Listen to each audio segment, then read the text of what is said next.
How's it going? We're on. Let me just.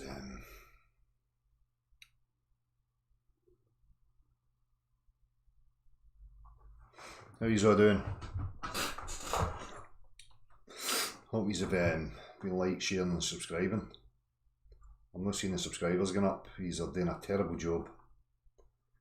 My disciples are just no worthy of any accolades whatsoever.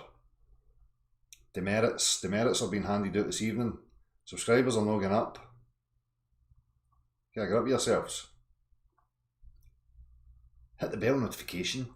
Subscribe, like, share. Let all your friends know. Come on, chop chop. So,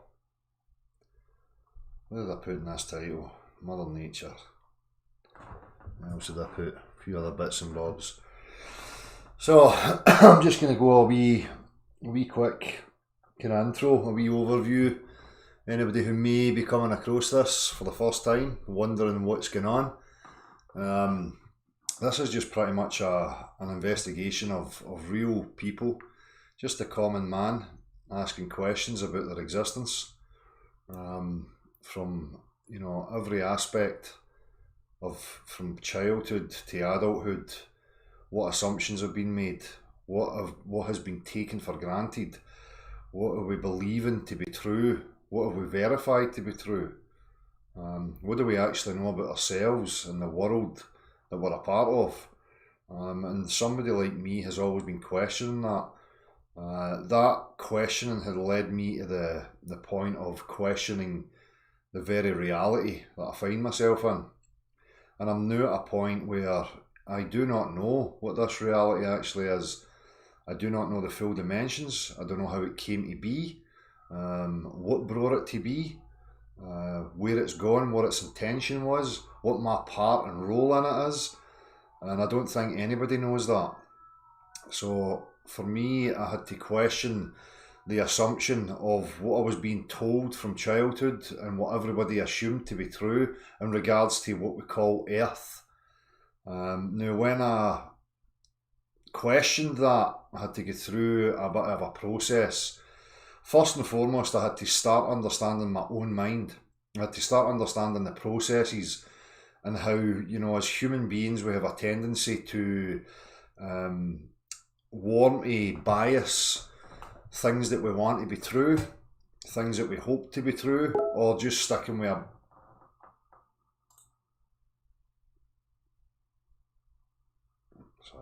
Sorry, I was interrupted there.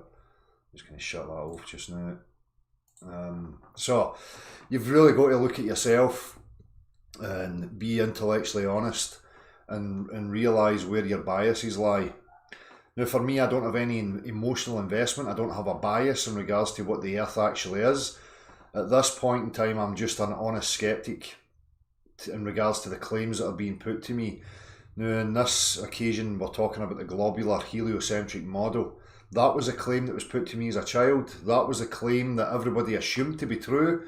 Everybody that I knew, and all my social circles, family members, that was what was established as reality.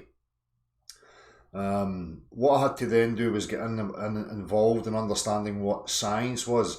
This word science has been bandied about willy-nilly and used from authority and to try and stamp an authoritative narrative over human beings and what their existence is, where their existence is, yada yada yada.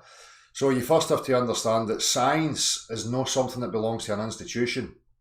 It's not an entity in its own part. It has no volition, it has no authority over anything. Science is merely a human being endeavouring to understand their objective reality. And what I mean by objective reality is the three-dimensional reality that you find yourself in, that does not change in regards to your wishes, desires, wants, any of that stuff. It is pure, hard, cold, factual objectivity.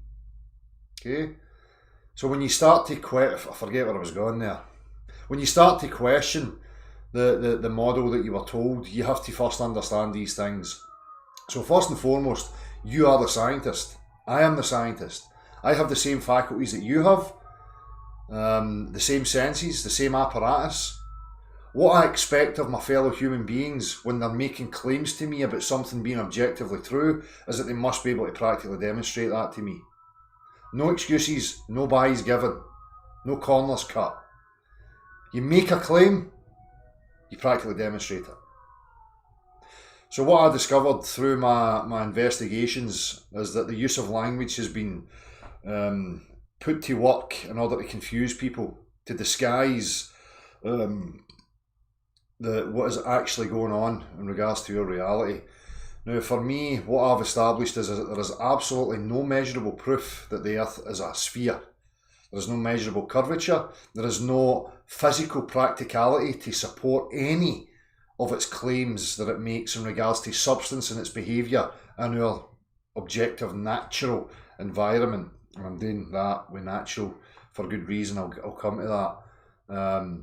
So it was difficult for me. There was an emotional process. Obviously, this was an assumption that I'd held to be true. I was never a guy who was heavily emotionally involved with that particular belief. It was just something that was there. Never really seen the relevance of it.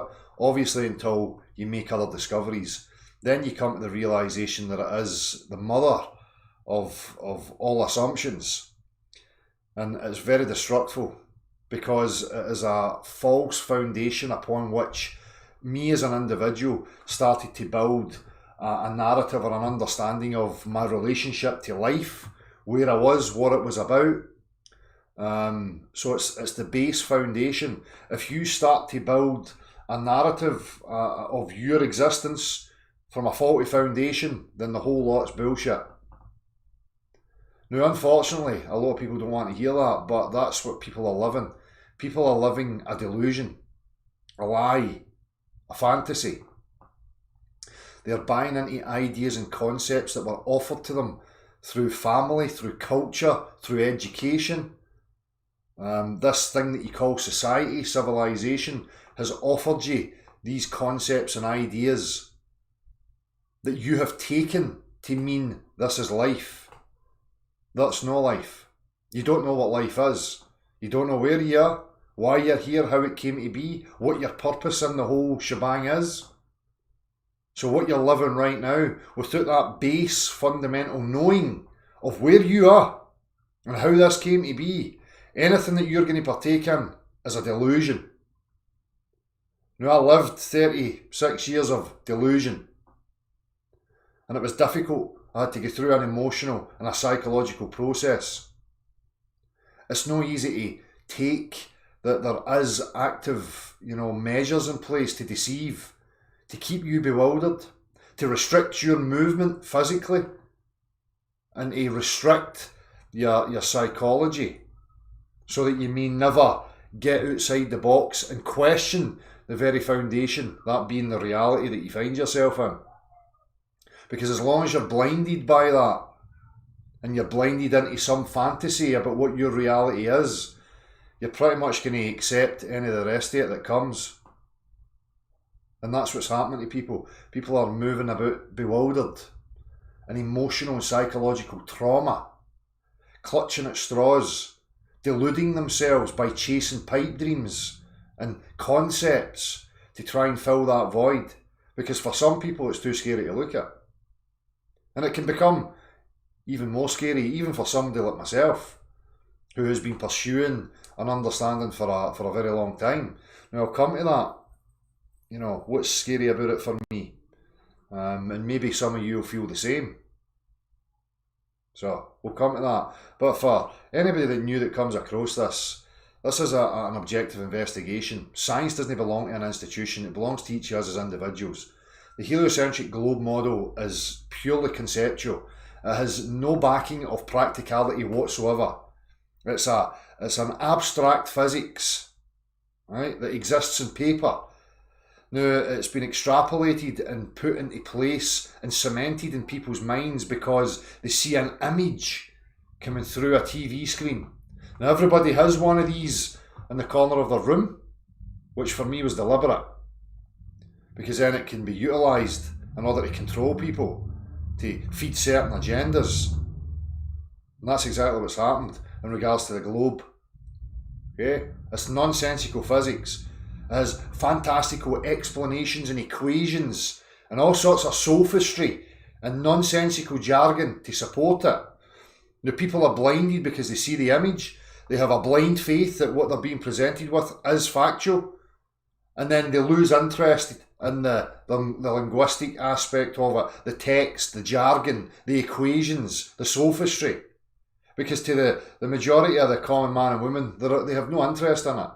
The majority of that stuff makes no sense whatsoever. So it's been put to you that mathematicians are the idols and that these people know and understand our reality and that you should just forget about it because you're no Albert Einstein. You're just common as muck Joe Bloggs. What capacity do you have to even compete with Albert Einstein and the likes? And that's what they've done to you. Disempowered you. And you need to snap out of that. This is not about idols and complicated language, sophisticated argumentations or any of that stuff. This is simply, what claim are you making to me about my reality? What substances are you making claims about in regards to my objective reality? Now can you demonstrate that? That's it. Now if you apply that to the globe, the thing that you felt to be true the majority of your life, you will find that it falls apart. Objective reality is screaming at you in the face. All the clues are here in front of you. But you're being blinded under a hypnotic trance of this image coming through your TV screen. Standing bodies of water don't bend. Water is incapable of supporting sheer stress. It is not an elastic putty that can conform round the exterior of shapes and objects. All practical applications assume planar geometry, that being that the earth beneath our feet is planar. You witness it everywhere you go. I could go on, but I'm a bit fed up with all the ins and outs and the arguments of globe cult delusion. So if you're interested and you want to find out more, you can email me, or you can come in here and you can have a chat with me directly and you can ask questions. I'm not going to tolerate, if I open up, I'm not tolerating fanatical zealots who are just going to keep coming with the same bullshit over and over again. I've heard it all. This globe nonsense is just an idea that's dead to me. It's stupid, retarded nonsense. Maybe difficult for you to hear, but I am just in what I'm saying. Anyway, I've rambled a wee bit. I was a bit late getting on here. I never prepared it in my mind, so you'll need to excuse me if I've not covered whatever you were looking for. But you can always ask me questions. Anywho, it's enough of that. How are you all doing, people?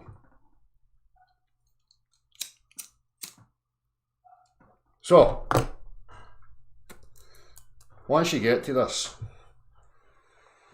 and you don't even need, to make the realisation that the Earth's not a globe. Even in the mainstream narratives, they've got all sorts of models and concepts and ideas from Big Bangs to, steady state models and yada, yada, yada. What some of the frightening aspects are that may be frightening to some people. And for me, I'm only going to offer up, my thoughts and my contemplations and where I have arrived at. And I'll now look at reality, this, what we call the world, as a technology. And if you understand that it's a technology and it's constructed, then it's non-natural. The real natural environment is out with this. Right now, we are not part of the ultimate natural reality, whatever it may be. But for me, that natural ultimate reality is something that's eternal. It's infinite. And there's no way to escape that. This is where I think some people may start to get a bit frightened and scared. Because that's no easy to take for some people. And because it can't be packaged and put into a geometric form where you can see the whole thing, That's not satisfying for people, because right now people are in a state of fear and anxiety. They need certainty. They don't know anything else. All these delusions that they have bought in gives the air of certainty and familiarity. So when you arrive at this and you start to offer up these kinds of thoughts, it doesn't sit nice with people. A couple of reasons for me for why there is no way to escape that's what's going on. You understand reality as a concept. So let's take any sort of geometric shape. We'll just say this, for instance, and you want to postulate that the world is some finite thing. Okay, so you have finite, you can package it, you can box it. This finite thing still has to exist somewhere. Where's the somewhere? Is that infinite? Is that finite? If it's finite, you're back to the same thing again. You're back to a new geometric concept. Okay, that's the thing that housed this thing. So where does that exist? Infinite regress. No way to escape. There is no beginning, there is no end. In this experience, you're only having that illusion. Your experience of this aspect is finite. But when you extrapolate out from that, you start to realise that it can't be finite. There is no beginning, there is no end. And that for me is where people start to have problems. You see it in the mainstream models. Well, they try and come up with all sorts of fantasy to evade and avoid that realisation. Maybe that realisation was made before. Maybe we descended into madness. Who knows? So some people might say, it is finite, blah, blah, blah. Well, we're talking about physicality. If physicality is finite, it comes to an end at some point, but it still has to be contained within the bigger environment. So what's the bigger environment's connection to this finite technology? Does it slowly start to transform into some other metaphysical dimension? Or is the material world or material reality infinite and mirrored by some metaphysical infinite? Regardless of any of that, for me there's no way to escape that's what you're a part of. Now this really pisses me off. I'll come back to this finite infinite thing. But this idea of Mother Nature, I seen it yesterday and I seen it again today. And I hear these human beings rattling on Mother Nature, as if, you know, and I've watched this through the last 20 years, you know, the whole New Age spiritual bullshit. It's a living entity, you know, this fucking cack. Is it?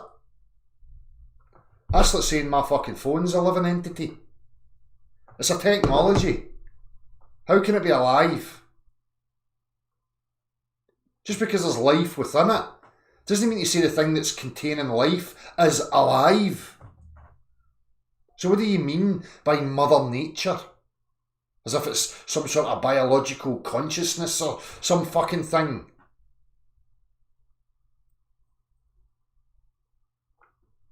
I'm only asking the questions, but it annoys me when I see other human beings spouting this garbage that they've never gave any thought to. Again, this all falls into heliocentrism, right? Where they're on this wee lonely, desolate rock and they need some sort of attachment, some comfort blanket. It's okay, the wee delicate rock's actually a biological living thing. We need to look after Mother Nature. Mother Nature looks after us. This whole cosmology breeds so much stupidity, as far as I'm concerned. Human beings start to wander into abstract imagination land.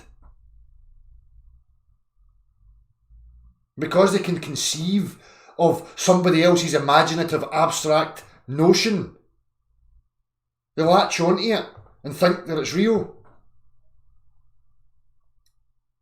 It's a fucking machine. Every aspect of it functions like a machine. You're a machine. The physical body that you're occupying right now is a machine.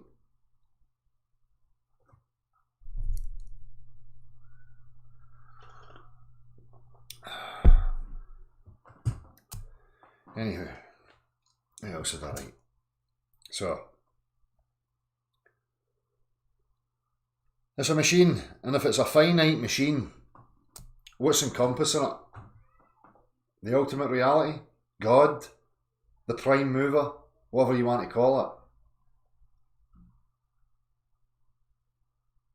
What does that look like?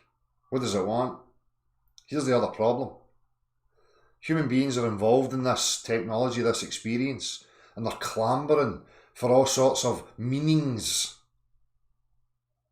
And I have to ask the simple question. If you're part of the infinite, the eternal, the God, whatever it is, omniscient, omnipotent, omnipresent, blah, blah, blah, blah, blah, then what the fuck do you think you're ever going to add or take away from that by having this experience? How can you add or take anything away from the infinite, eternal? Think about it. What could you possibly do in this existence that would add or take anything away? And how can you add or take anything away from it? So why the fuck are you taking this all so seriously then? Why is everybody taking it all so seriously? I'll tell you why. Because they're in fear. They're not living a light-hearted, joyful experience. They're in fear and anxiety, stress. And their minds are being warped by nonsense drivel about who they are and where they are and what they're a part of. That just doesn't make any sense whatsoever. And you're never going to string it together because it's nonsensical jargon. Oh, I'm in an infinite void and I'm on a space ball and there's gazillions of other space balls and it all just happened for no reason. What the fuck do you think's going to happen to your psyche? So now people are in fear and anxiety. Up pops a church. I know what's going on here. You're here to learn. There's an invisible entity that put you here and it wants to judge you. So you better live a good life and you better obey my commands and answer to me because it speaks to me. Oh, that'll do me. At least there's some certainty there. Now I have meaning.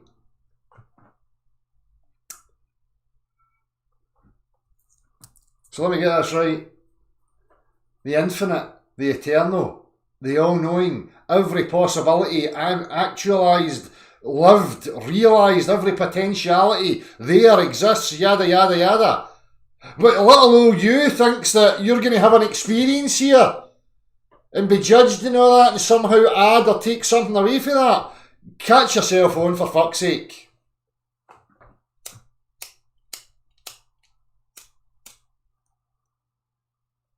It's just an experience.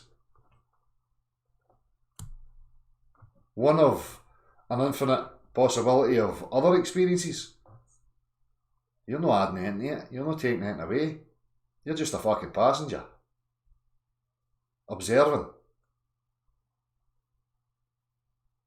Supposed to be having fun. But you're not. You need to answer questions why.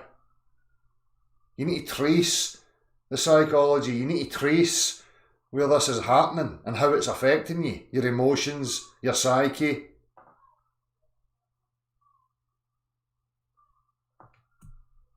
Anyway, I'm going to say all this and then you can have the opportunity to come in and talk about it further. So obviously that's going to bring questions up about what your free will actually is and how much you actually have.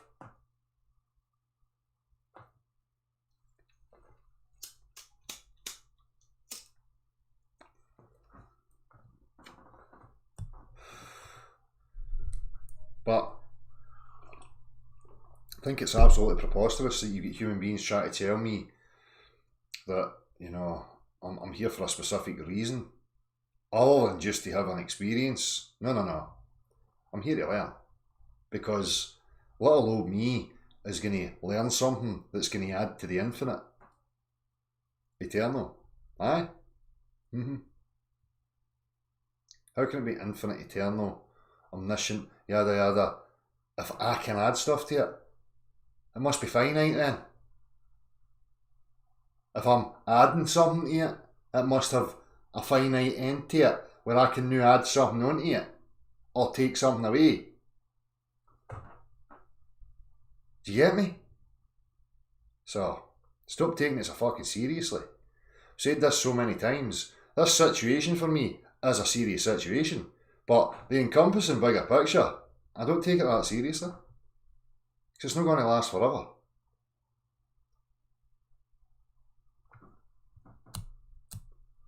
It's like some knob jockey has taken over the fun park and turned it into a shit show. And I don't take too fucking kindly to that. And neither should you. You're supposed to be having a good time. You're supposed to be free and enjoying your experience.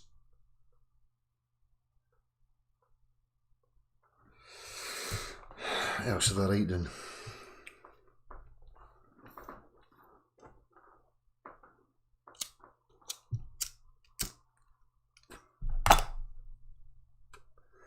Aye, this unity thing again.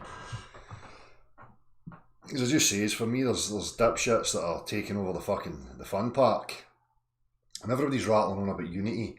And people point the finger at me and say I'm divisive, I'm this, I'm that. I'm just very cautious, because see, right now, I know that there is an enemy.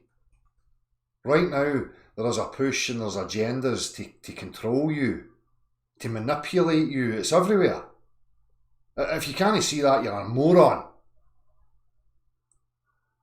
So until these people have been outed and identified and it's eradicated, I'm not joining anybody's unity. Right? Because throwing your hands up in the air and going kumbaya and all that fusey goods is just giving an opportunity for fucking these motherfuckers to come in and control that. So excuse me, because right now I ain't unity for anything. Unity for the individual. Unifying your own being, I'm all for. Empowering you as an individual, 100%. It's a process to that, and that's going to take time. So, I'm not a kumbaya, hugsy wugsy fantasist. For me, these are narratives that you need to be very suspicious of. Remember the situation you're in. Remember what's going on in the world around you. Don't ever forget that.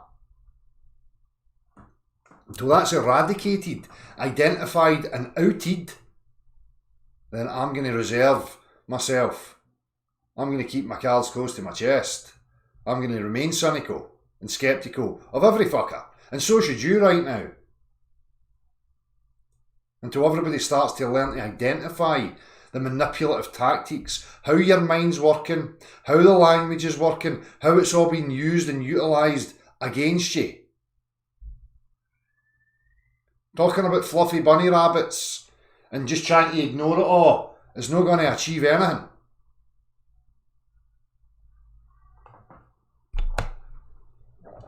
But what else? I think that's about it. You know, Gav, you were wanting to join as well, so let me just open this up. I've fucking rambled a lot of crap probably.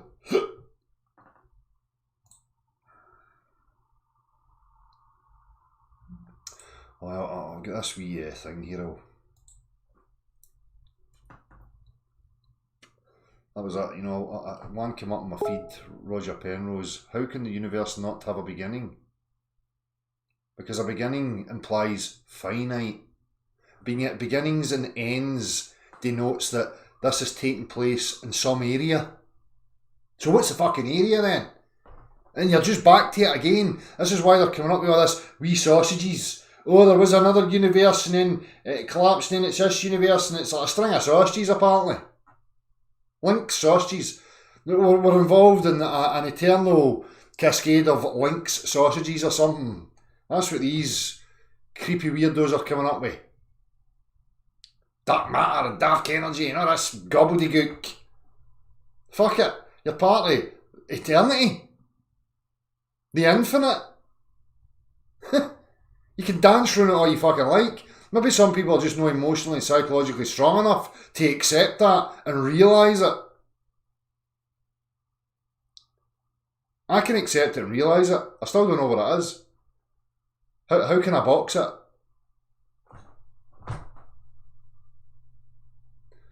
The problem is, again, is people's need for certainty and to have things packaged. There it is, I can see it all. No, I don't need that. I can realise that that's what I'm a part of without the emotional insecurity of having to box it in.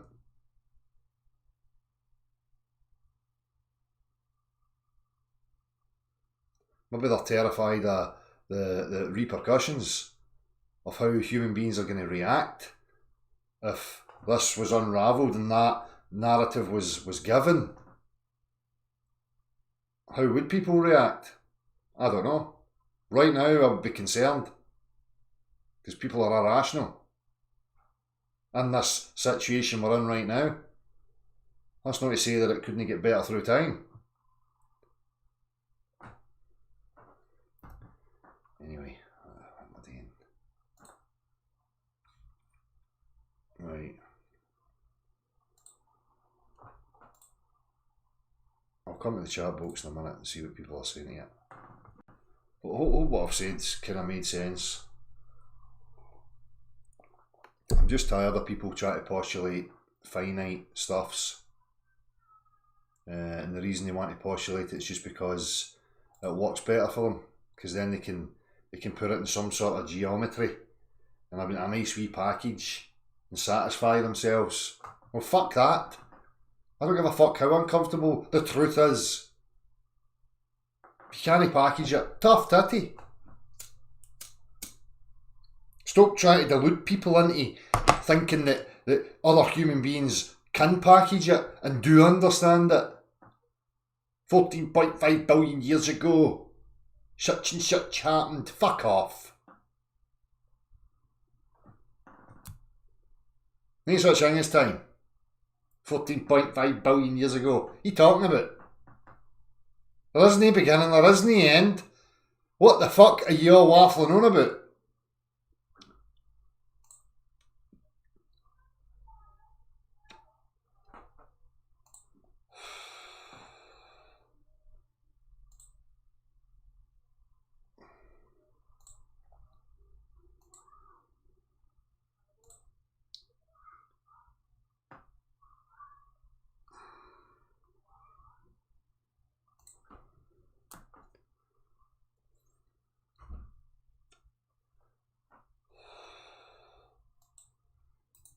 Interesting me thing came up in my feed. Again, the level of desperation. This was a thing Scott Kelly.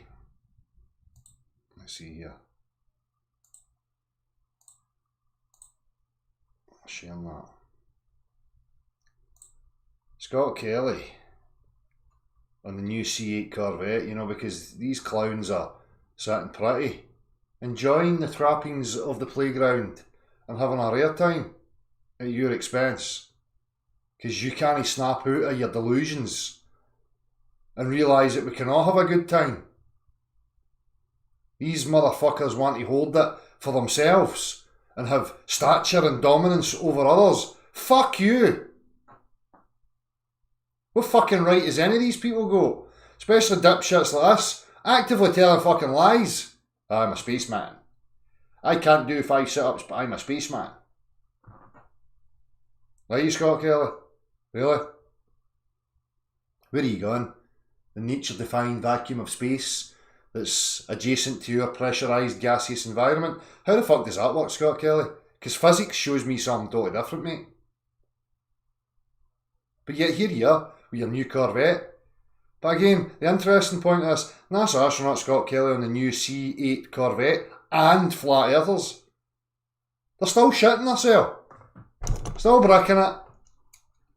We're all a bunch of lunatics, but they still feel the need to make sure they get their wee bit of NLP in at every opportunity. What is it you're scared of, lads? What are you so terrified of? Has this happened before? Did we come to the realisation of what we were a part of and the place descended into absolute fucking chaos? Are you scared of that?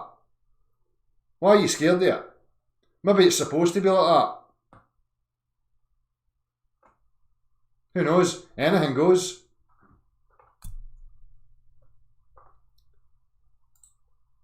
As if you were doing it yourself. And are you excited to drive the new car? Have you had a chance to go in the CA yet? I've been in it. I haven't driven it. Hopefully, they're going to let me drive this one home tonight. I doubt it. I'll see if I can ask for some favors for you. Captain Kelly, thank you so much. I have one question last for you. Anything you want to say to flat earthers out there? I try not to say much to them. They are a special group. See, this is the divide aspect. You know, they're trying to categorise people into divisions. And now the NLP kicks in, where he just wants to, you know, hand wave dismiss as if they're just a special sort or whatever. No, Scott. I'm not part of a cult. Okay, I refuse your cult teachings, son. This is objective inquiry. It doesn't belong to a sect or a group or any sort of cult. It's everybody's right to question the objective. So what we're seeing here is a display that he is part of a cult, a sect, and he's trying to label us as some other sect or cult. No, Scott. You're just part of a cult that's trying to confuse, bewilder, and barefaced lie to people about where they are so that your wee cliquey cult can have the upper hand. It's them that's part of the cult. I've got fuck all to say to them because people like him and anybody that tries to claim to me I'm on a nature-defying fucking testicle zipping through an endless vacuum is to be ridiculed and ignored. It's nonsense. Total and utter fucking stupidity. Dangerous stupidity. Look at the state of the playground. It's a fucking eyesore. It's in turmoil. 95% of the people are having a shit time. No old Scotty boy here and his wee cliquey buddies that are part of the sect. No, they get to cut about in Corvettes and act like fucking, you know, celebrities. They're fucking actors. Bullshitters. Charlatans. Telling you that you're somewhere that you're not. People, so I try not to engage them too much. I try not to engage them too much, Scott, because you're going to get found out, son. And that's the case. Right? So this is a silly wee attempt here at their NLP. But really, it discloses a shitload about them. Because it's all projection. This isn't a community.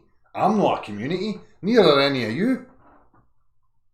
You're human beings asking fundamental questions about your reality and asking questions of those asserting and making claims to you about your reality, especially those that are coming and trying to stamp it over you with some sort of authority, intimidation tactics, psychological bullying. Don't see any of that from us. We just want to ask questions, explore the place, find out what the fuck's going on. Indeed. Captain Kelly, thank you for your service. Thank you for everything. All right, watch out, flat earthers. Captain Scott Kelly has no patience for you. Let us know. Listen to this twat. Scott Kelly has no patience for you. No, because he wants to drive about in brand new fucking Corvettes. Ginge. What the fuck do you know about any of this? Nothing.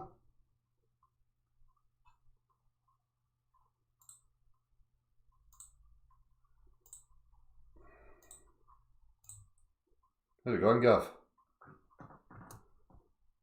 Can't hear you. Aye, good my man. Yourself? Not bad. Good to hear your dulcet tones again. Aye. How you been? Aye, all right. No bad. Let's just not bother about all that shite. Aye. I can't see you, by the way. Oh, hold on a minute. Hold on. I'm What's just it seeing doing a now? pulsating logo. Camera problem. Hangout can't use a selected camera. Ah. Let me try that. Ah, there you go. See you now. That's it now. Right. Aye. I was just listening again to your wonderful monologues, my man, at the start of these sessions. So all I can say is you echo my sentiments, all the considerations and the things that you talk about. Not only is it a wide range of subjects, Del, to get people thinking about, all the things that they need to be thinking about to wake up from this fucking dream, right? Yeah. It also shows the fact that you can do it ad hoc without preparation shows for me the certainty of the knowledge in there, right? Yeah. Everybody else has to script the bullshit they tell, right? That's it. But if you can stand up with, how should I say it, in an ad hoc way and talk about these things, with a real truth and sincerity, then that comes across. So, for me, you didn't talk any shite whatsoever. You were alluded to the fact, feeling slightly self-conscious, but I'd say you nail the Muse monologues every time, my man. Yeah. So Mm. that's enough blowing stuff up your arse. That's it. Well, it's just I was in a conversation another time, so sometimes it just doesn't come out the way I intended things to come out. But hey ho, I never noticed a thing. Yeah, So they get better and better. Aye. Anyway, one of the things that you alluded to there was this separation again of mathematics from the real world, right? Yeah. And the absurdities of bendy water. So the mathematical concept, obviously, of the circle, Yeah. right? And level is now the tangent, right? Any specific place, Yeah. to the circle, right? So I mean, everybody can just do this little demonstration at home, right? And try awful hard to get that water to actually be like the container, right? Yeah. It's not going to happen, right? No.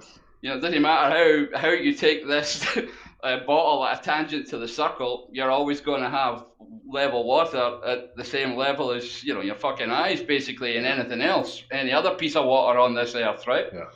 So the ability for people to separate between what is just a purely mathematical object of thought, right, a circle and tangents and labels and mathematical descriptors, to the real world, that anybody. And if we're all apparently on a ball, Dale, and we all do that experiment at all positions round that ball, and nobody can get it doing what they say it should be doing on a piece of paper, Yeah. right?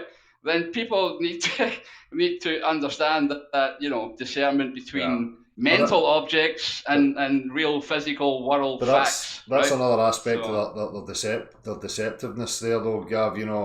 They'll say it's such a small scale, it's undetectable, and blah blah blah blah. But what people need to understand, it's like the substance you need to understand, the physicality, the properties of the substance that tells you that it wouldn't allow for that to be the case. We can use the examples, and I've done that. You've seen it in the street trying to get people to, bend the bottle and get it to follow the line on the bottle and blah blah blah.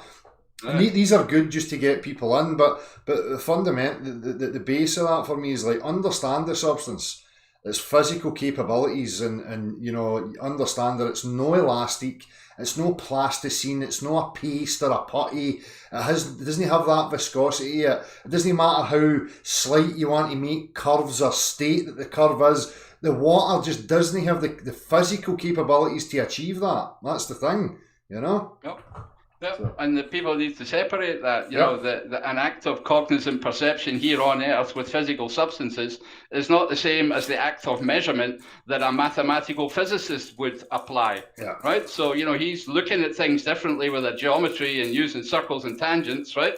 But he's doing that divorced from physical substance, Dale. Yeah. That's why he believes it's all cool and it's all okay. But he's missing that fundamental discernment that you shouldn't be doing that. No. You can't be talking about the qualities of things without the matter and the substance. Exactly. You can't divorce it and talk about it in abstract equations and algebraic form. Yeah. Right? You have to always remember that, we're down here on Earth and things behave the way they behave. Exactly. And all that's came about because of the image.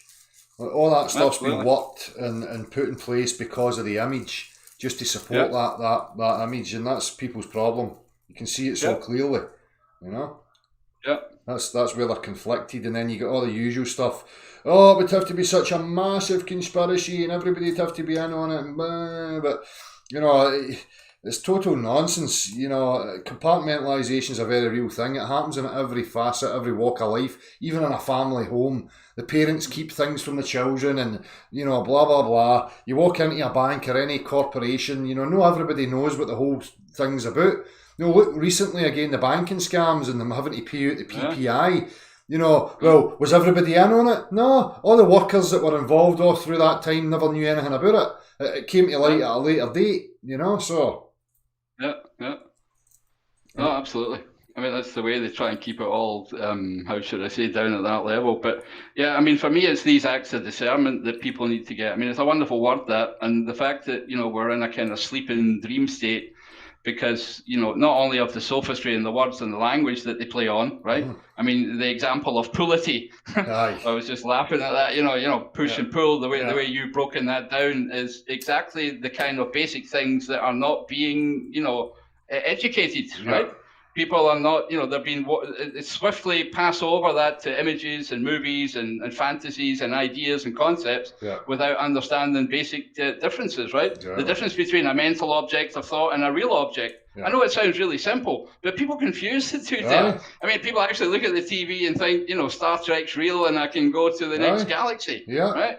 And it's just a mental object. It's not a real thing. Yes. You see, or you know, the obviously the visible and the tangibles we've talking about enough about. But I just want to say that these basic discernments are the things that, you know, that everybody needs to do to get Sleeping Beauty up and about. Yeah. You know? You see the power of it with the push pull thing, and how deeply ingrained it can become in people to the point where, you know, they just go into meltdown. You know. And again, it's not the descriptors; it's the physicality. We're looking at the force that's applied to these things and where it's actually happening. You know, I get somebody I seen a comment. You can't use mechanical to superimpose that onto non-contact. Well, the point that's being made is that, again, it comes to claims of forces and what these forces can achieve. You know, so, you know, every practical reference that you can have denotes that an applied pressure has to be the case in order to achieve that. You know, so it's hugely important in regards to breaking apart their sophistry again, because they're invoking a force that creates motion and acceleration. But, you know, I'm asking these people, well, what's your descriptor? Can you break down the physical interaction of this force and how it makes things move? Because what's it doing? You know, what are the mechanics of that? What's the physicality? But they don't have it because it's nonsensical. It's, you know, I keep making that point. It's like, oh, I can make the TV come towards me without something. You know, it's bullshit. Yeah, it's not possible unless there's invisible tentacles, you know, attaching themselves from your fingers to the object. Exactly. And that is a speculation that, you know, can be done, right? If you imagine that there's an ether in between you and everything else, right? Then, you know, that if that's still considered to be material, this ether, it's just so small and invisible that we can't sense it directly, right? If that's there, then that goes a long way to still explaining that push is the fundamental thing that's there all the time, right? But if you take away the ether, right, and you're left with a vacuous space, or as they like to say, dark energy nowadays, right? It's kind of replacement of, you know, this idea of, you know, space with vacuum and nothing in it. Or we're in a plenum, right? You know, containment, and there is a pervasive ether everywhere. And, you know, again, we go back to what you said in the monologue, though. What's outside that finite containment then, right? Again, that's, you know, another speculation, but that's been replaced. And I think that's a valid thing to look at and to discuss there, right? But that whole thing's been displaced by this vacuous infinite space, right? And no ether, and all this nonsense gobbledygook mathematics, right? Exactly. But you explain a lot of the physical stuff also by postulating an ether, which is what they used to do. And all the laws of physics and all the experiments that we can do, you know, you can explain everything via this theoretical substance, right? Yeah. That I can't see, you know. Exactly. But sometimes it seems to manifest itself, especially in electrical phenomena, Yeah. right? Where you can get some kind of grasp on it, right? Yeah. Where you can see things like magnetism, which are at the first sense unexplainable. But where if you postulate that there's an ether in between, then you can imagine that there is an attachment, just like a tug of war, right? You're Yeah. gripping something, Yeah. you're attaching to something, and you're dragging something along with it when matter is in motion, right? Yeah. So, and that goes a long way to explaining a lot of things. But Yeah. again, I'm speculating here. I'm not saying. But that's the point, you know. Gav. That's the point I'm trying to make. These people, look, I'm deducing from, you know, various aspects of my reality, and I can see it all breaking down to smaller and smaller, and every interaction something pressing on something else. You know, why are we then going to think that, you know, start using induction to start Yeah, inducing? just throw that away. Just throw that out the fucking window, because it's something totally fucking different. That there doesn't have to be any invisible tentacles or any attachment. It's just all woo-woo fucking drivel. That's the point I'm trying to make these people, but they fail to grasp, and I think a lot of them it's deliberate. I think some people I can understand their difficulty, you know, but, you know, again, I'm not going to run away from the facts just because somebody finds it difficult to understand it, you know? Yep. I mean, that's what they like to do, right? They'll take these 1% anomalies, go away and tell fancy explanations and stories about how to explain why that anomaly's happened, right? Yeah. But just conveniently ignore the 99% of reality or the stuff that is explained through certain things, right? Yeah. I mean, as you say, that everything we live in here in the mechanical world is all push. There's absolutely no dubiety about that. Yeah. Pull is just a mathematical descriptor, right? That brings in the idea of direction, right? So, you know, but at the end of the day, it's still a push is the mechanical, a surface area and applying a pressure on another surface area. And that's the only thing, the way to get stuff in motion, right? Exactly. Now, if that stuff is so, how should I say, fine, if we think about the ether as some kind of fluid, a bit like water, right? But invisible and a lot smaller, and, you know, don't ask me about all its attributes, but then you can continue with that idea of it all being a push, right? Exactly. And you can understand the world as being purely mechanical, Exactly. a finite machine, right? As you say, and I'm saying finite in the aspect that, you know, there can't be a pressure next to a vacuum, so that's bullshit, right? Sorry, there can't be it's two different pressure areas without solid separation, right? So when I say containment or a plenum, then I mean, you know, the idea that, you know, it's not just an open vacuum that we can go into. Aye. So, or an infinite it can all be expanse. explained in push. Yeah. That's it. So that's the problem I think people are having, and for me, I'm not going to let that go. And I was using water as some sort of kind of analog visual representation in regards to magnetism, you know, and even looking at, you know, guys like Eric Laithwaite, I think his name is, you know, talking about this kind of flow of energy, whatever they want to call it. And it works pretty much the same way. You can see it with the rack and pinion, you know, where he's pushing the magnets by the cog and the cog's reacting as if there is a flow there, you know, that it's interacting with. So it's the same way like a whirlpool in water.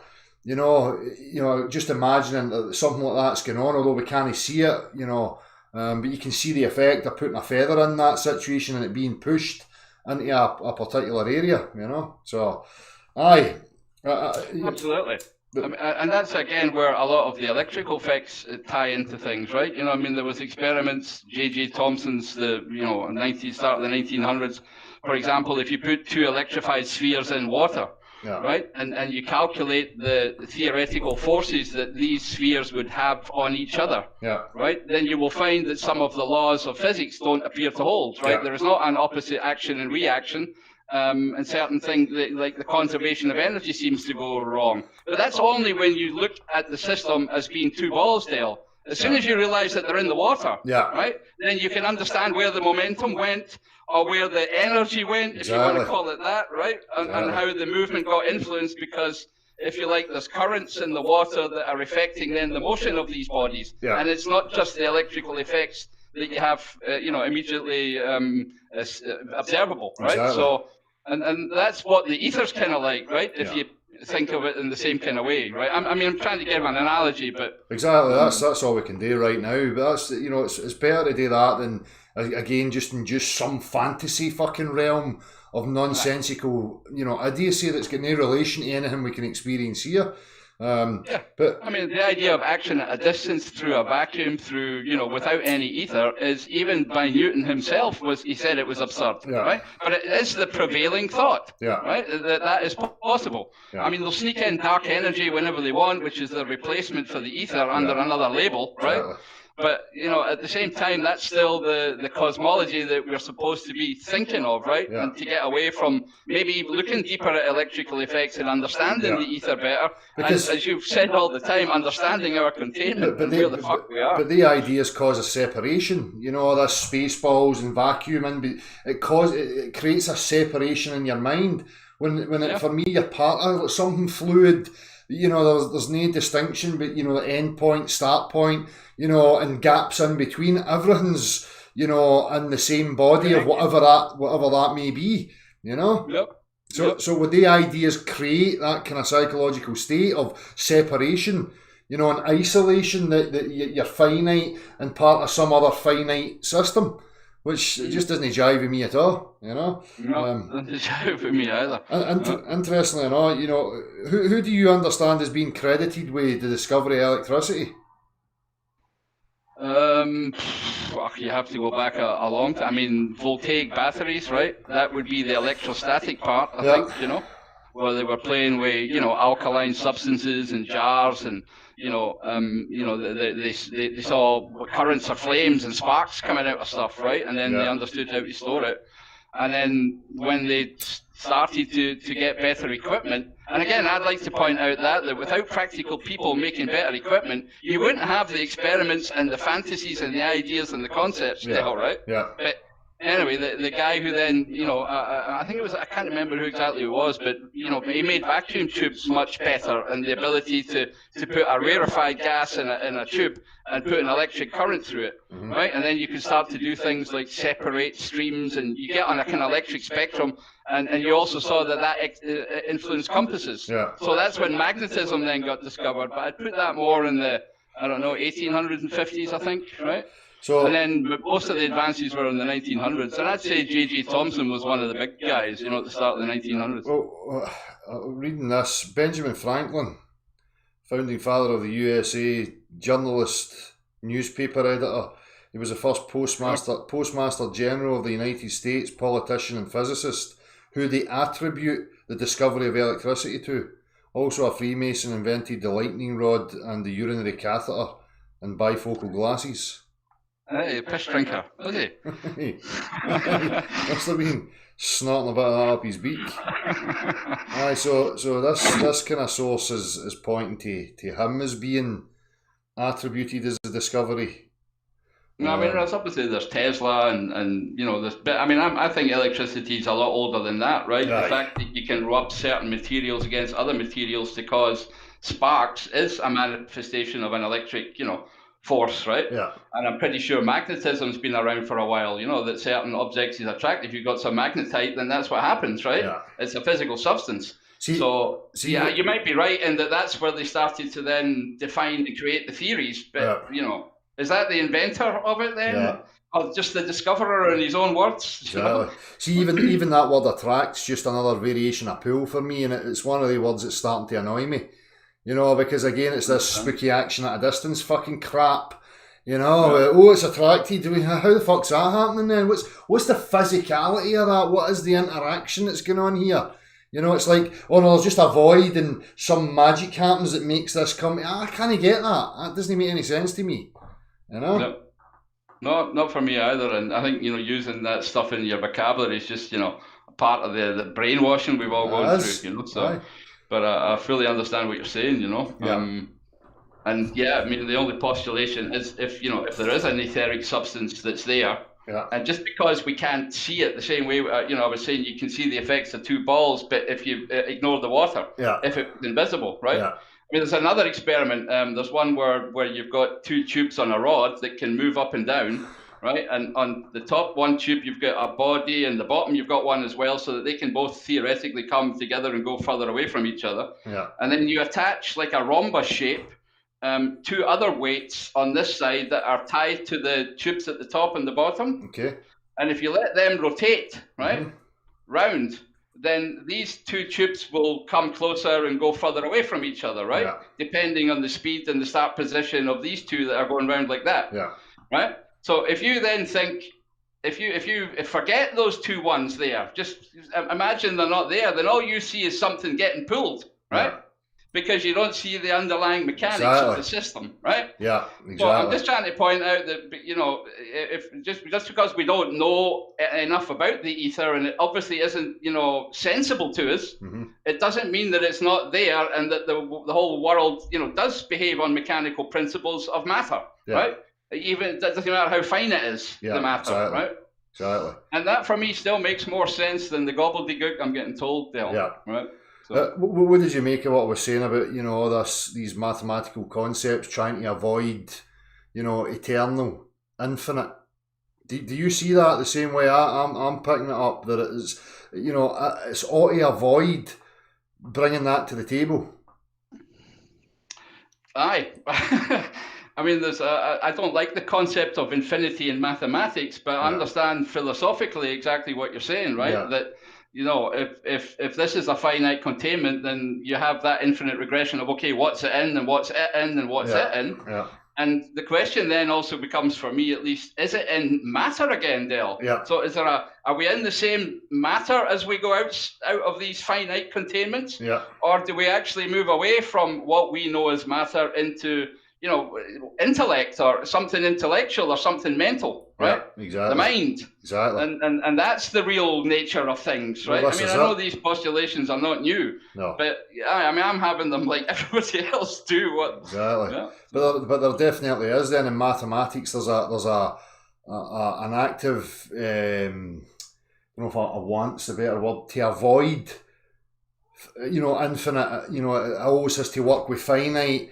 geometry and you know, defining lines and spaces and blah blah blah. Anything in the real world has to be finite, right? Yeah. You know, show me something infinite. You know, Yeah. Build me an infinite house. Exactly. You know? Exactly. I mean, you know, everything has to be rational in that sense, right? And you know, have some kind of ratio that works. A 3, 4, 5 triangle is what you use, right? Yeah. You don't use any old number, right? Because it has to be in a ratio that's engineerable, that's practically doable. Right?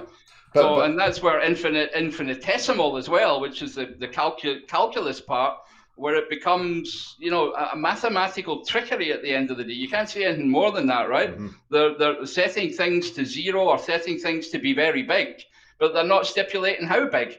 And sorry, that's not the way the real world works, right? Yeah. So you can only get away with that in mathematics. I don't like it, you know. And yes, while it can be a useful concept, I think you always need to remember that it has nothing to do with reality. And unfortunately, that's what mathematicians like to forget. Yeah. Right? So mathematics is useful for being in here and that aspect, but as you say, philosophically, if we're getting to the bigger picture, you know, for me, you can't resolve it with mathematics, because no, you can't. You can't make it finite, because where is that then? It's you're always ending up back at the same place again. Yep. You know? And as you say, you know, a finite, if you add something onto it, then it must have been finite to begin with, Exactly. right? But in infinity, you know, Cantor would have been the guy that started all that. You know, you can have countable and uncountable sets, you know, like things with stuff in them, members of sets that are uncountable. And if you add infinity, you still have infinity. I mean, these are kind of nonsense concepts that have no place in real life, Dale, right? They only exist in paper for certain, how should I say, purposes of investigation of the world through mathematical spectacles. Yeah. But you know, when we're talking about the reality of the world that we all share, then we can't allow mathematicians to divorce themselves like that. Yeah. And we certainly can't allow them to run as far as they can and throw back all the rubbish and ask us to believe it. Yeah. Right? Exactly. Believing that they are the high priestess with all the answers, you know? Yeah. You know, that's where, as you say, you know, science is in all of us, right? Exactly. The constitution that we have, right? And the things that we can experiment with. Nobody can tell us lies. Common sense keeps us honest, you know? Yeah. That's it. So, fuck them. Exactly. It's just a matter of people realising that common sense is what's going to keep things honest. But right now they're in that hypnotic state of the disempowerment, that they're little old them that don't have a fucking clue. And you've got these high priests that know all, so you should just bow and accept whatever narrative they're offering you. No understanding and seeing that it's to their detriment, because if they're buying into this stuff, you know, subliminally, you know, or you know, a willful understanding, it's still affecting their whole makeup. you know? Yep.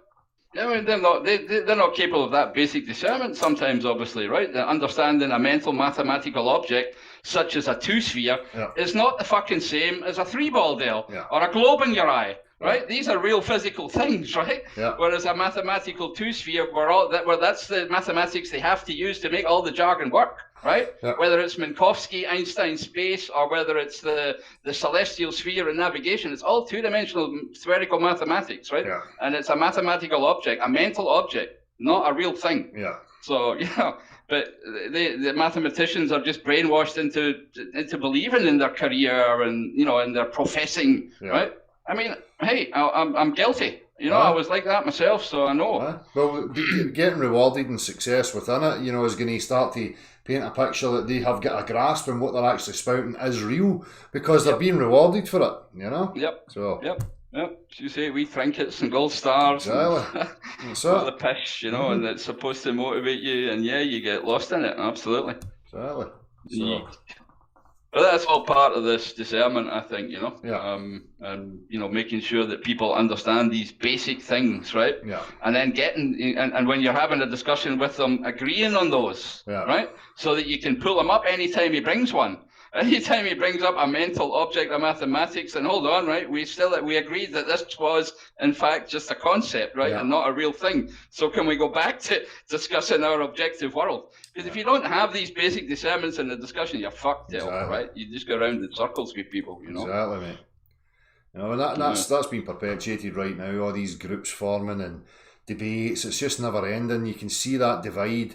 As I said earlier, people talk about me having the stance I have that I'm divisive. Again, it's that bullshit. projection. Bullshit. It's their antics that are divisive. They're adding, contributing to that whole divisive type psychology. Where it's this camp against this camp and this camp against that camp and blah blah. We're all in the one camp here. And it's not up for debate. It's not up for argumentation. It's just what have you found and what you going to demonstrate to me here. That's it. Yep. Purely and simply. Yep. And if he can't do it, then he's fucking lying. Exactly. Or he's deluded. Yeah. Or he hasn't thought it through. Go home and do your homework. So exactly. Exactly. No, that's the scary thing sometimes, isn't it? But to go back to the discussion on the finite and the infinite, so I must say I like those exercises as well. That they tax the brain, it hurts. But the idea of there always being a finite material world outside this containment, and it going on and on forever is also something I just can't accept. I find that one difficult, right?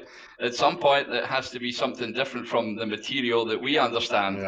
And maybe it is then this etheric part, right? This invisible part, and somehow connected to that in some way. But it has to be for me, because if this is a finite machine type thing, then that fundamental reality, that place, that eternal realm, whatever it is, must be permeating this, must be flowing through it. This must be within that environment.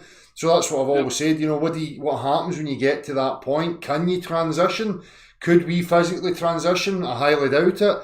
So what I'm trying to always do is, what does it look like? Does the material start to dissipate into a wispy sort of nothing? Do you know what I mean? It's like trying to, but that's what I was saying about, it's fine I can realise that philosophically, but the minute I try to package it or get some sort of grasp on it, I'm just going to hurt my brain. I'm just going to cause myself problems because if I could package it, then it's no infinite, then it's finite. I mean, exactly. You're at a paradox, if you like, yourself, aren't you? Exactly. And I mean, they package it into different narratives. If you think of the old times where the gods created us, right, and the gods are in the heavens and they're playing marbles, right, and stuff like that, right, where you think that's actually all ridiculous. The only thing that you can really think about what the creator is doing is he has to be thinking, Dale, right? He's not going to be playing football or a game of tennis or anything like that, is he? I mean, that just doesn't seem to jive with me. The only thing that I can think that he's doing is thinking himself, right? Or doing some kind of intellectual mental exercise within a substance or within an arena of which I know nothing, right? Exactly. And that's what I was trying to say earlier as well. I mean, we can have an experience of this finite realm or area, but to think that your experience here is somehow going to add or take away against to that infinite thing, that's ridiculous, because then you're back to, well, it can't be infinite, it's got to be finite. So what is your experience here really about then? You know? Aye. Well, maybe somebody else can tell us, because I don't fucking know. Aye, I mean, maybe it's just I want to find out. Maybe it's just an aspect for you to learn about this particular zone or area of that bigger picture. I mean, it could be anything. And people have hijacked it then. Aye. You know, that's because it's not, as you say, you've said it many times, for a lot of people it's not a good experience. In fact, for most people it's not a good experience, No. right? Befuddlement, confusion, bewilderment, you know, apathy, stupidity, you know, all these things are part of the current situation, and it doesn't feel as if they should be. No. Right? If this was just one of these, hey, let's all go down, we're mental objects, we'll all go down on Earth to have an experience, then who fucked it up, right? Exactly. Who's really in control? Right? Or is it us making it up, you know, or messing it up, I mean, yeah? I think so. I don't like to blame others, so maybe it is just us. Well, I think that's what I've always said, you know, it's the power of an idea, mate, you know, and people, you know, willfully participating and buying into an idea or a concept or a fantasy, whatever it may be, and then perpetuating it, making it bigger, extrapolating it, and before you know it, we're in this fucking shithole. You know, it could have just started with a simple idea. You know, who fucking knows? But it's, you know, the analogy for me, you know, it's just meant to be an experience. Like going on a roller coaster, but what's happening is that you've got morons at the side throwing shit in your face and pissing, you know, as you're having the joyful experience of the roller coaster, turning it into a non-enjoyable experience. You know what I mean? Just stop throwing the shit, lads. Get the shit to fuck. Clear the tracks and let's just enjoy it again. You know? I know what you mean, but yeah, it seems to me, I mean, obviously we're devastated if we see something bad happen to a child or something like that, where you think, well, that's not fair if this is just a ride. Well, if you think it's just a mental ride, then it's okay, right? She's who the baby's, you know, she's on the next trip, right? Exactly. You know, no harm done. But that makes more sense to me again, you know, because the fear drives you to look for certainty and meaning, and the majority of people, the religions, all these spiritual teachings, are trying to transcend this experience, and that's what I'm trying to say to them. Look, what do you think this experience, if you know that you're part of the eternal or your God or whatever it is, what do you think you're going to do in here that's going to add or take anything away from that? You know? It doesn't make sense. No, it doesn't make sense. No. Anyway, sorry, I had a thought, but it escaped me. Sorry, I probably me butting in, but... Aye, bother. I'll come back. Aye. Well, I'll stick a wee link in and see if anybody's going to join us. Aye, absolutely. Aye. Unless you've got something else. I know where the exit button is if things, if we just get trolled. Exactly. Well, I'll be putting up with it anyway. I've no time or patience for them. Your patience is amazing, Dale. But again, you know, I know the reason you do it is just to give the opportunity to show others the, you know, the nonsense and the crap that they spout. So good on you for standing through all that. Yeah, I don't think I could. Aye, maybe God's got to reward me. He's got to send you more fucking trolls. Aye. Dale needs more trolls. Come on, trolls. Aye. Right, I'm just going to I'll switch that afternoon so it can't be seen, just to see what happens here, mate. Unless, of course, I'm not going to do it now if you've got other things you want to... No, I can feel the pout in the bit. I had a couple of notes like yourself this time, you know, prepare, but... No, you go, let's have a wee break with. Aye. And I'll come back to another chapter. This is always interesting, you know, I want to talk about these things and open up to give other people the opportunity to come in and, you know, add their thoughts to it, but we're looking for that stimulating conversation. I'm not just looking for fucking morons to come in and go, why is there two celestial poles and why is the sun a circle, and fuck off, I'm not interested in your drivel.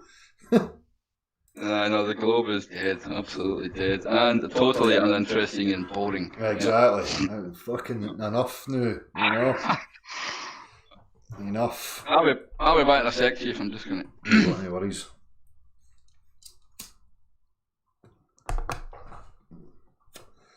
I'll read the chat and see what anybody's saying to it as well. No morons allowed, exactly.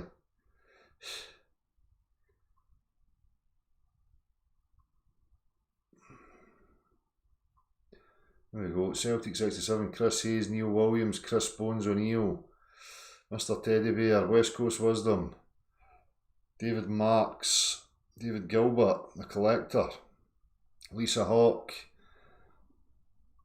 oh shit, Nicholas, Alfredo Barragan, Coda McDG,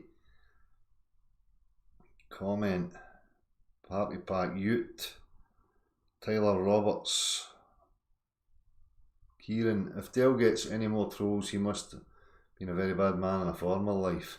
The angels is punishing me. Hello Neil. Amun Ra. Perhaps there is no intrinsic purpose. Well, that's kind of where I'm at. Amun Ra, you know, trying to transcend it and give meaning.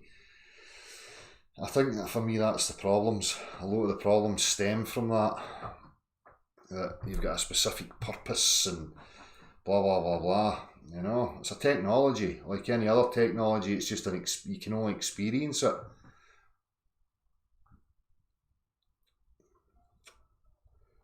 Bates, how you doing? Boom me, how's it going? Lee Redpath, Martin Haley, how you doing?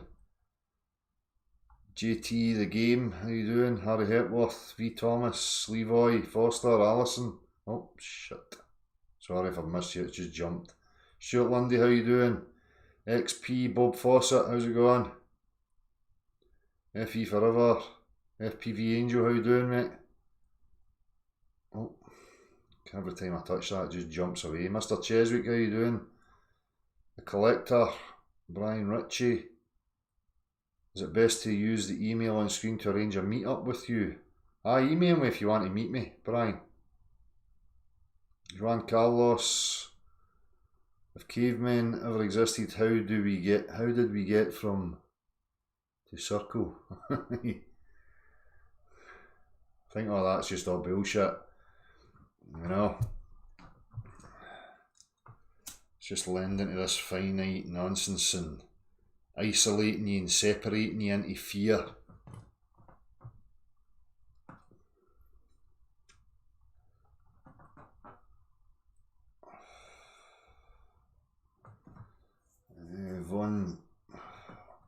Von Newman, how you doing? Gleam, Sherlock Holmes, Terry Hayes, John James, Raphael Flatplane. Oh shit. Bloody Stickler and Water, how you doing? Nicholas, Alison, Kelly Smith, how you doing? Sandy123. Shout out Anders Ace, he's in hospital now. Well, how you doing, Anders Ace? Hope you get better soon, mate.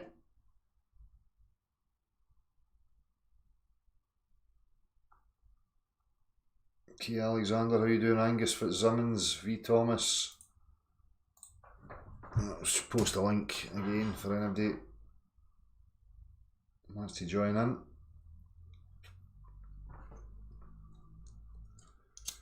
Any questions? Anybody got anything to say? Stationary Plane, how you doing? Mr. Golden V, Dimitri, Neil W, Beyond Belief.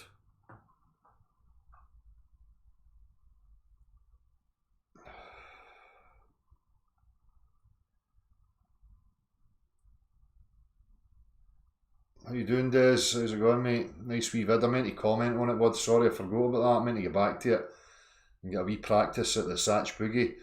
Again, there's, you know, if anybody's interested in guitar and stuff, Des Sherwood does wee tuitions. Worth checking out. Just click the three dots at the side. Like, share and subscribe.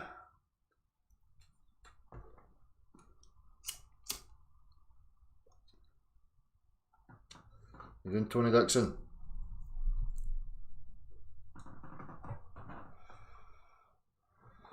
Paul Russin, how you doing? Pandemonium, how's it going? The climate changed again, aye. Back to the default position of pissing all the time. I'm sick of looking at that fucking weather report.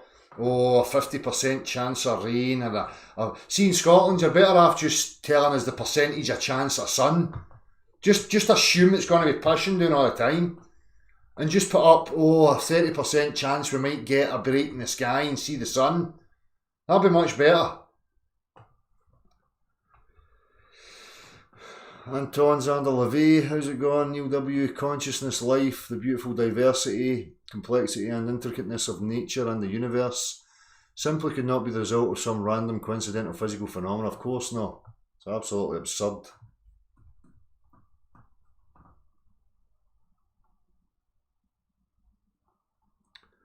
Interactions beyond belief. Again, it's more and more and more, you know, pretty much 80% now are people that I'll speak to have heard about this. Same in Germany, world without curve.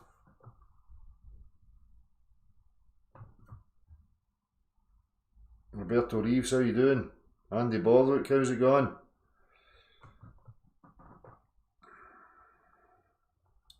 A 100% chance of weather in your area.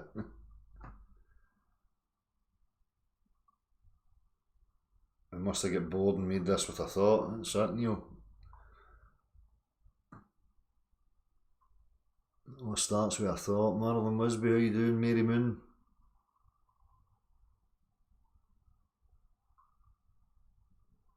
You'd rather live in rain all day, Mary Moon? I'll swap you then. How about that? How about a life swap? You can come here and live in the piss and rain. I'm up for that. I'm still trying to get out of here. I'll need to come back to the bike thing again. I'll maybe do that during the week. I need to do something. I need to get rid of the bike. I need funds. I need to go a wee bit of travelling. And I need the escape. 1, 2, 3, how you doing? Shout out from Canada. Tracy Storia. If there's an edge to this world, what lies beyond it? Well, that's what we've just been discussing, Amin Ra. What would that be then? Would it be some other kind of physicality, something similar to what we have right now? Or would it be some other kind of physicality or ethereal type, you know, place? I don't know. Dale, do you know of Ute's relationship with Fight the Flat Earth? No, I don't know any of that.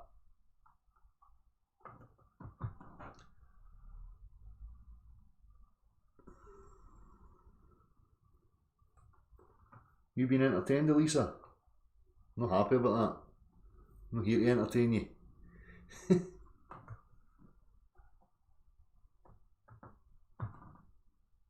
nobody to get in to say. Come on now. Hey Dale, I'm back. How's it going, mate? Sound. Not any takers on the link. So. Oh well. Did you? I don't know if you probably got some stuff on the British TV as well, but here in the German TV, because of all the moon story, right? NASA and the moon and 50 years anniversary, they were spouting it on the TV and a lot of showing of all these old pictures. And honest to God, Dale, it looks like the Clangers. You know? Remember the Clangers? You know, the whole thing is just so ridiculous. They burst out laughing in so many places, right? And it seemed at the time they were showing some of the German coverage, and in Germany, you know, and probably in lots of other countries too, they'd obviously set up kind of, you know, information areas that were getting information direct from Houston, second-hand bullshit over the telephone, and they were presenting their own little graphical images of what was going on in their own national language, you know. And you know, obviously they had the whole world hypnotized right? with a fucking episode of the Clangers, you know. And when they started to show all these, then, you know, interviews of the actual astronauts, I mean, some of them look so tragic, right? I mean, Armstrong is a tragic figure, right? By anybody's judgment, right? Just when you see the guy trying to talk and speak, he's obviously totally uncomfortable with the lies had to tell. And then you see the other wee spastics that, you know, turn into clowns and, you know, handle it with drink and drugs or whatever it is. They have to, you know, I don't know, to have their moral obligation, you know, just wiped, you know, so that they can continue to function, right? And then you see the obviously evil bastards that enjoy it, right? That enjoy the power they have over, you know, having this big secret and having told this big lie. But I don't know, I thought it was, you know, I just managed to tune in sometimes and, you know, or the wife had the TV on, and it was always fucking, like, you know, man, moon, NASA. Aye, it's pure button moon. We the wee cartoon button moon here as well. But it's everywhere. I keep meaning to do that. I'm going to get the camera tomorrow, I think, and go up the Paisley Town Centre. You know, it's globes and moons every fucking where, and space toys, and it's just saturating the place with it. You know, They but have it's- to, haven't they? That's all aye. they've got is repetition. But you can see people, you got, even in that Scott Kelly video that I showed, you can see people in the chat going, why do you keep bringing this up? Why do they feel the need to keep, making these statements about the flat earthers if it's so ridiculous? Why are they constantly addressing it? Because it's a battle, because they know what's happening. They've got to try and counter it. If they don't counter it, then it's just going to wash over everybody and it's going to hit critical mass. But they're also shooting themselves in the foot in that they have to defend it, then they're perpetuating it and they're making it more attentive to people, right? Exactly. So, they can't win either way if you ask me. Common sense will win. I've said that from the day one, Exactly, that's it. It might take more time than we like, but... Yeah, and I'm still suspicious of this fight, this being a staged, resistance to, people like us speaking out about it, so that when they offer some bullshit, there's more a chance that people will be less likely to be, sceptical of that. It'll just be a relief to people that it's out in the open and now we've got this new narrative going on, So I'm always cautious about what's coming down the pipeline, Oh, I mean, they've got enough of things that they can bring to the table, I think. Yeah. Not least in the one that it's an evil creation we're in, right? And we all have to bow down to Satan rather than the beneficial, benevolent one that was always there for us, right? Yeah. And I don't like any of these fucking alternatives still. No, or aliens or some fucking thing, whatever. Subservient to some fucker. As long as that's the narratives that's being spewed, I'm suspicious of it. Yep, exactly. Khaled, how you doing? Khaled. Hello? Hello. Yeah, how are you doing? Khaled. Yeah, how are you, Gav? Gav, right? That's right, yeah, I'm fine, thanks, man. Yeah, okay. I think I came by mistake. I've been once with you, speaking with you, Dale, and you have certain conditions for proof. So our conclusions that I don't have proofs for you that the Earth is not a flat or globe. Sorry, you coming? You're a globe believer. But you have no proof, correct? I have no proof that falls under the conditions of Dale. You mean of common sense people?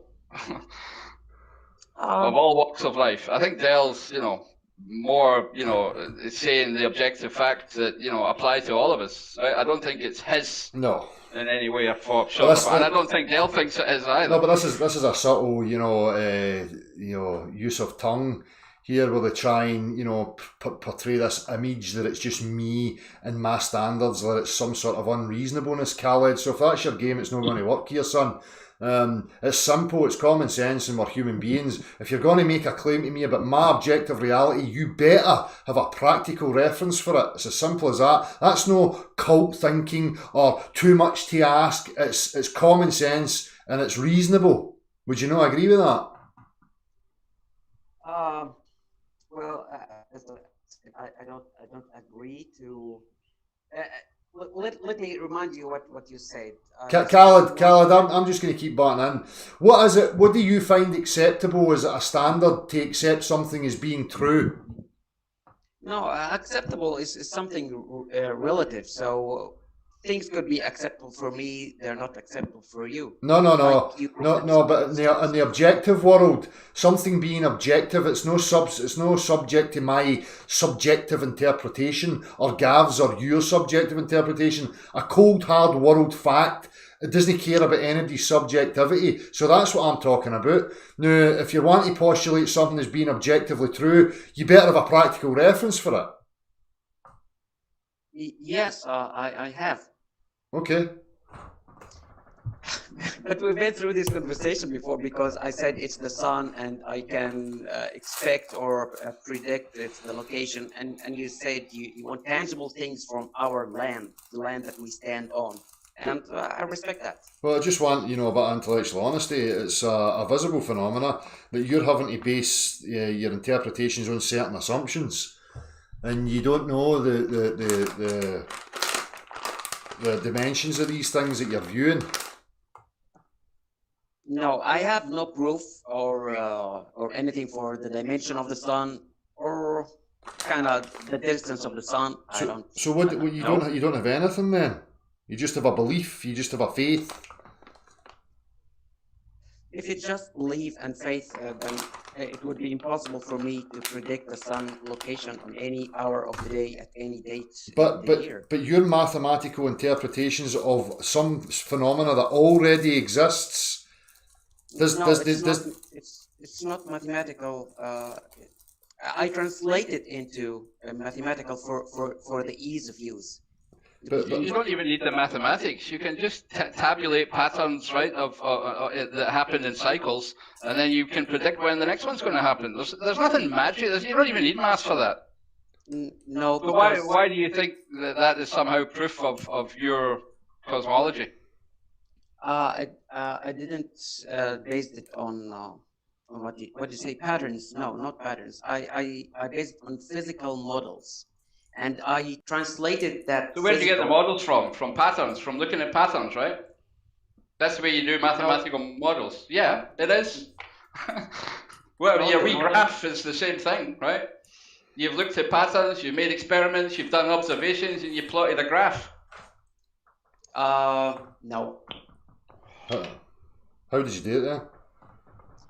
I used the information provided by the heliocentric model, and I put them to tests, and that's what I got. Yeah, right. So you just said that you've got models and stuff like that. I mean, when somebody says a model to me, I'm talking about a miniature version of something that already exists that has all the components and the aspects of the thing that you're claiming. So you've got an actual model of a globe and the whole universe, the heliocentric universe. You have an actual working physical model. Not the whole universe, just a globe model. This small one. What, a plastic toy? Yeah, the plastic one. But that's not a scale model. That's just plastic.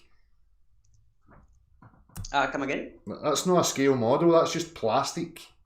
Yeah, it's not scaled, but I can manage around the scale issue, and I can predict at least the declination angle of the sun. I can do it. But it's all based on a mathematical, a formal science, right? Using two-dimensional geometry. You do realize that, don't you?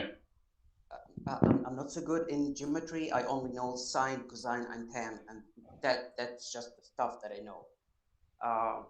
Well, then you've learned something tonight. Well, I can show you something. You know the declination angle of the sun? Yeah. Okay. That's a visible object, right? That's a visible measurement you're making, right? Using two-dimensional geometry. That probably has something to do with your visual perception. No geometry at all. I can predict the declination angle of the sun with a physical model and a rubber band.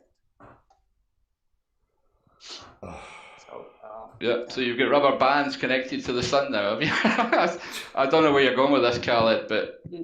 Okay, the rubber band, I put it around the globe. It's in front of me now. I'm trying to set it up. I put it horizontally, and that would represent the subsolar, what do you call it? Subsolar path or subsolar... You want to put your video on, Khaled? Maybe we can help see what you're doing and all that. Because at the moment I'm having difficulties understanding whether you're absolutely serious or not. Yeah, let me open my camera just to show you the idea, and I can share a picture.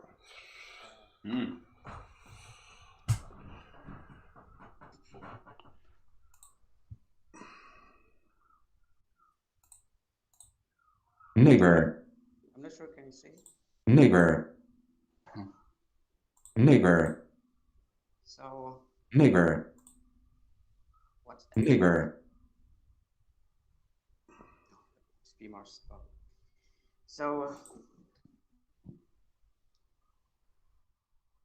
this here, when this rubber band crosses the equator, this is the equinox. Khaled, that's a plastic toy, mate. Yeah, I use that plastic toy to predict reality. You use a plastic toy to predict reality? Yes. Can you tell me how they got the bendy water on the toy?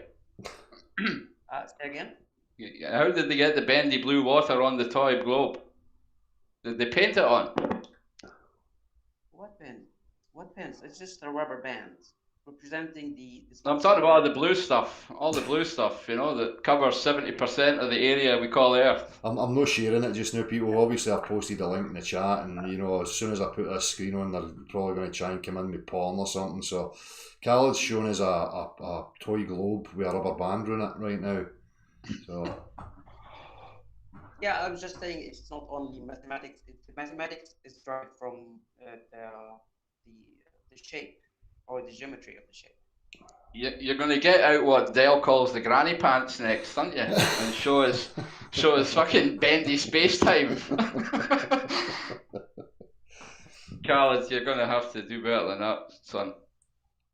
Well, I did a lot better than you can imagine. Just check my channel. Cheers, man. Thanks for that. Cheers, Khaled. Thank you. Goodbye. Have a good one.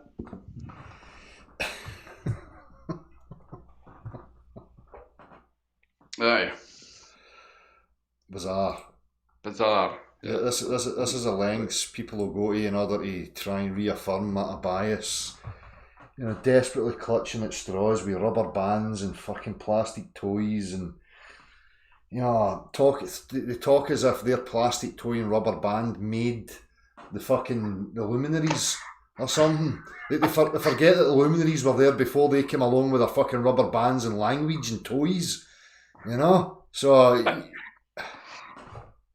I'm sorry, that's just so ridiculous, isn't it? The fact that they actually think that they have to come here and lecture us on that too, just it boggles the mind, Dale, Aye. After all the things that we say and the globe is dead, and you've got a guy coming with a plastic toy and elastic bands. I just don't get it. I don't get it either. I'm sorry for laughing at you, Khaled, but it's just ridiculous.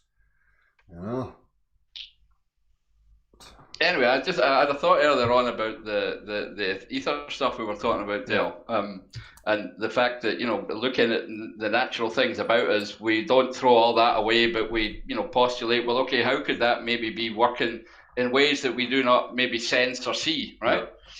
And the concept obviously of a harpoon or a grappling hook, right? Yeah. Where you can shoot off something, obviously not sentient beings, I don't like that thought, but let's take the grappler or whatever, right? So that you can shoot into something to hold on, and it's usually got these spikes that are pointing back the way, right? Yeah. Which very elegantly again shows the concept of push, right? There's no pull there. So this thing's getting dragged along, let's say, right? But it's a pushing force coming from that side due to the way that the grappling hook has gone in, right? And if you were to postulate that within the ether, that kind of thing can happen, that there's some kind of attachment that can be made to etherical substance, right? Yeah. Maybe, that only manifests also with electrical phenomena, right? Certain substances and certain geometric arrangements, right? Because we don't see it all the time, right? I mean, we don't see these kind of things all the time, but when we see things like magnetism or electric forces, then we have that, how should I say, gap still in how it's working, right? Yeah. But you could you could think of it like a kind of grappling hook, grabbing, attaching something, and it being dragged along. But it's still a push; it's still a mechanical force that's happening, right? And all these things can still be described as matter from matter in motion, and not something completely divorced. Empty space and fictional gravity that only works in paper. You know what I mean? Exactly. So Oh, that's it. But I might have been going off the track a little bit. No, but you're right. It's exactly what my mind's been doing as well, mate. This whole idea, gravity, it's a non-entity, it's not got a geometry, it's not I'm sick of getting over it, you know what I mean? You can't just have come to me, but without something happening, it doesn't make any sense. That's totally fantasy. Star Wars stuff, I think we have to keep learning from nature. I mean, it's everywhere, right? I mean, I was thinking of the example when I went into the toilet there just a second ago, and you see a sink with water in it, right? Then nature, mirrors that for us, right? You have lochs and mountains, right, that are like sinks, right? And we take those natural things and we shape them for our own common purposes, right? Yeah. Or if I think it just about the way my house is built, right? I'm going upstairs, I need planes, right? Mm-hmm. to step on flat level surfaces so that I can get up to another elevation because I'm not designed to do that, right? Yeah. I can't jump like a kangaroo, and I can't fly like a bird. So we're using all these planar Euclidean concepts, again with water leveling to build those things, to construct the world around us. All these examples are everywhere. Yeah. And as you said, why should we throw all that out and just believe in invisible magic stuff, right? Without having, deeper thought and clarity and using that of which we already know to try and explain the things we don't know. Exactly. Right? And that, for me, has to be a first principle of deduction and not all this inductive nonsense. Because the principles of that motion, it must have, emanated from an initial point. So, it's not going to transition into some other, I don't even have a word for it. It just hurts my brain. That's what you're trying to say to these people. What's the physicality you're talking about? What's this pool stuff? What's going on? How non-contact, non-interaction, motion happening. It's bizarre. So you're deducing. I'm deducing back the way they know. Obviously trying to get to the microscopic level or whatever's going on. But there must have been a progression, whether this all started from a thought, which made an impression, which is all, again, the whole process is pushing, one thing into another thing, Has to be. I mean, at the moment, that's all we can certainly discern is matter in motion, and I wouldn't want to give that up, right? Yeah. All the mechanics, all the real world stuff that I experience daily, right? You don't want to give all that up and just believe in a picture, an image, and imaginary mathematics, that based on imaginary numbers. So. To kind of lend credence to what you're saying again, Gav, I spoke about this with the human body, tracing everything all the way back, just with isolating me as an individual. I can trace mechanically to a certain point. So there you can see that concept of thought or volition or will being the prime mover of making material matter move and get into motion, because it is, it's no my volition, my will that makes that electrical signal, whatever people want to say, to make the muscle get into the push mode. It's non-material. Yes, absolutely. So, it's also the thing that lets you stay motionless. Yeah. It's also your will and volition that makes you inactive, Dale. Exactly. Right, which is one of the problems why people don't get up their arses to do things. It is an active choice too, even though people like to think, oh no, I never thought about it. But they have. They've thought about it and agreed to dismiss it. Yeah. Right, and that brings inaction. But no, you're absolutely right. Every single matter in motion is through a volition, a will, a desire, an intent. Yeah. So absolutely. The bigger picture could just be a similar process. You can see the micro of me as an individual within it, and I've got this ethereal aspect, this consciousness, this volition, whatever you want to call, non-material, that has the power to put matter into motion. Yep. So, and to formulate it, to give things their shapes, their compositions, whatever, Yep. As I say, just because we can't see it or we can't sense it doesn't mean that we should give up all these mechanical principles. Exactly. Right? That's the way I see it. Yep. Well, the way I don't see it. Right. Well, you know what I mean. Yeah. So it's the bounding of language, mate, especially when we're talking about things that are unknown to us right now. What language are you going to use for unknowns? Yep. It's the unknowns. Aye. But what I do know is this other stuff is holding us back, right? That obviously has to be a part, at least, of the agenda of certain people. Yeah. That. Well, again, maybe as you say, it's just it's the momentum that's caught on, right? And people are just too easy to believe. But either way, that's holding us back from real progress and real inquiry and real thought into where we should be, because the nonsense we've been told is just it's ridiculous. Dale, it's nonsense. Exactly. And it's got guys coming with toy globes and plastic bands trying to tell us things. And that's how ridiculous it's got. It's that again, that separation and isolation. Every interaction, everything that we're a part of here is, it's all connected. Everything's interacting with everything else, and it's all connected by some fundamental, essence, ether, prime mover, God, whatever anybody wants to call it, put a label on it. That for me, there is not a place where there's a separation, where there's a no thing between one thing and another. Do you know what I mean? It's on and a connection, a continual flow sequence. Yep, nature abhors a vacuum and all that. Yep. Exactly. You won't find one anywhere. Aye. Even philosophically, you're just trying to think about it, getting to a point of no thing. It doesn't work, doesn't jive, No. As you say, that there can't really be an end or a start. It seems to be a continuous circle, right, which has no end and start, right? Yeah. But we experience that, beginning and end within it, in our individual lives, birth, death, but the bigger encompassing picture can't be like that. It's impossible for me. I just can't resolve it. Yep.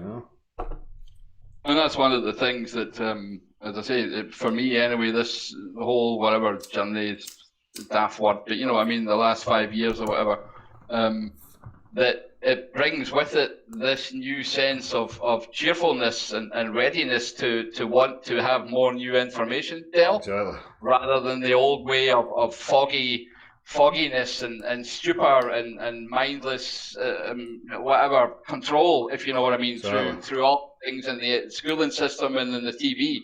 Mm-hmm. So I really do think it's still the way forward, right? Even though none of us know the answers, it's with a clear head.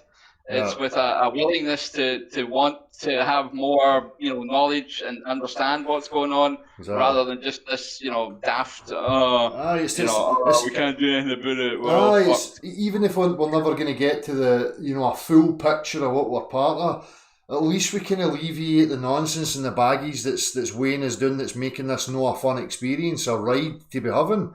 Just lifting the spirit, having, freedom of your psychology, your emotional, processes, no restrictions, no controls on that, just a free-flowing expression for everybody without one party or wee clique or group trying to coerce and control the whole. We need to get that shit to fuck.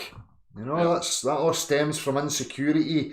Insecurity breeds the need to have certainty and control, and I think we're dealing with fucking hurted, individuals here.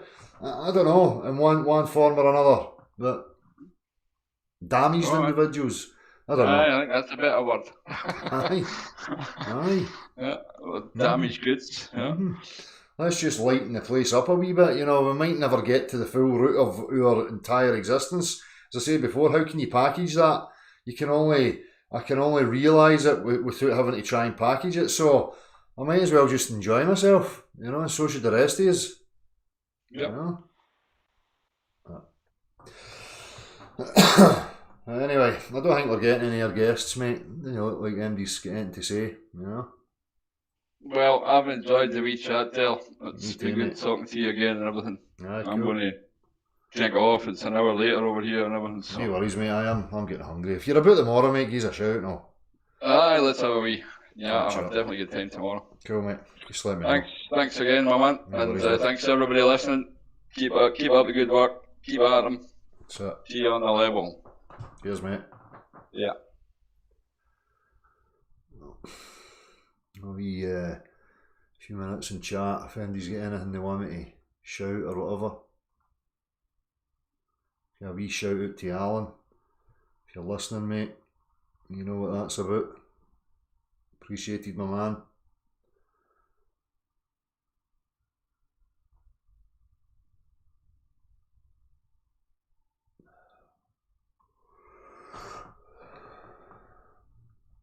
Cheers again, Garth.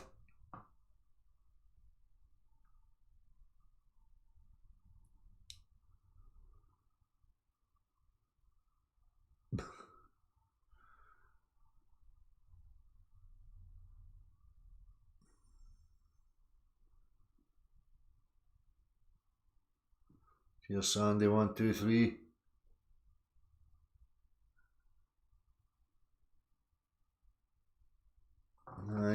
Right, people. Mods, as always, much appreciated. Everybody else, thank you very much. We'll see you all very soon. Take care of yourselves, people. Bye.